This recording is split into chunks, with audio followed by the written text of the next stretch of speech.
Hey guys, how's it going? I'm Jordan Calloway from Black Lightning, and this is my story. I'm gonna make you watch and listen as they scream, as they beg. Painkiller and Khalil, two complete different individuals. We also find this in Asian culture where you see yin and yang. So you can't have one without the other. Even though you may want to emulate a certain way about yourself, there is the other side of you that is something that you have to come to terms with, because it's also a full embodiment of who you are. And for me, being able to play these two different roles, it's a challenge, and it's a great challenge to have. Listen up.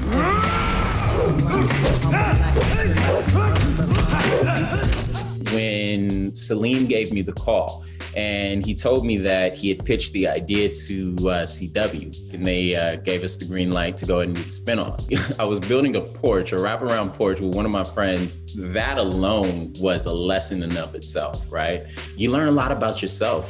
I learned how I like to cut corners sometimes, and you can't do that. Seeing the end results and everything was absolutely amazing, and it's fulfilling, but that journey of it is where you learn a lot about yourself. We do it for the fans.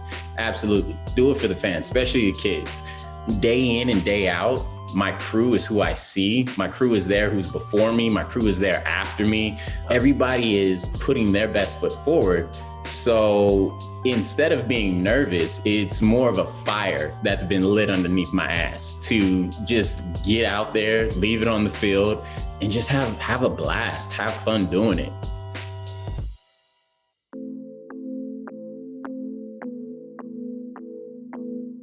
If I'm being honest, I think Black Lives Matter is probably one of the reasons why we got the spinoff. It's what ignited this drive for more shows of color. I'm here for it, continue to be that voice, but also along with all of the other different ethnicities, everyone else that is going through. I mean, we're looking at something as it pertains to our home stage in America.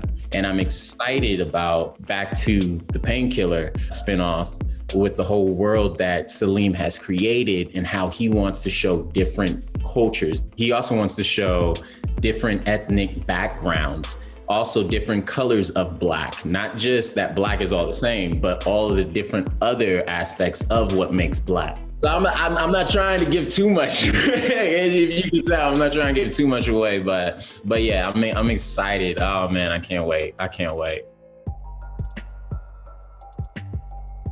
My parents wanted me to have an understanding of my identity, to not just be confounded in a stereotype that somebody else may have of me and that I might make of myself. Now, as a Black man in the industry, one of the typical ones is getting certain roles that are just the stereotypical gangster, this, that, as we're kids, we don't have a grasp of everything. But, those that are older, the sages of the tribe, as we've seen through history, those are the ones that have a little bit more perspective. And when I say a little bit, I mean a lot. I'm not perfect, but it's only by the grace of God that I'm here. Whatever my career, whatever path it goes down, it's all glory to God.